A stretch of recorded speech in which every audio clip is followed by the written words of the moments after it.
अस्सलामु अलैकुम रहमतुल्लाहि व बरकातुहू। मैं मोहम्मद जावेद, सच की आवाज़ NPS न्यूज़। देखिए आज की ताज़ा खबर। हमारे संविधान में सेपरेशन ऑफ पावर्स हमारे संविधान के बेसिक स्ट्रक्चर का हिस्सा है।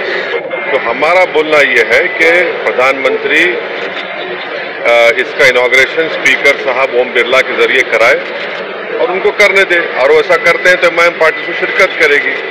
जहां तक नई लोकसभा का सवाल है, यस, जब 2019 में चुनाव के बाद जब पहली ऑल पार्टी मीटिंग पार्लियामेंट के लाइब्रेरी में हुई थी, उस वक्त मैं एक वाहिद MP था जिसने इस बात को उठाया था कि हमको नई लोकसभा की जरूरत है, क्योंकि जो पुरानी लोकसभा में जब वोट ऑफ कॉन्फिडेंस होता है या कोई बिल को पास किया जाता है तो बहुत मुश्किल होता है उसमें, और उसका जो पुरानी बिल्डिंग है बड़ी खूबसूरत जरूर है, उसका फायर क्लियरेंस भी नहीं है।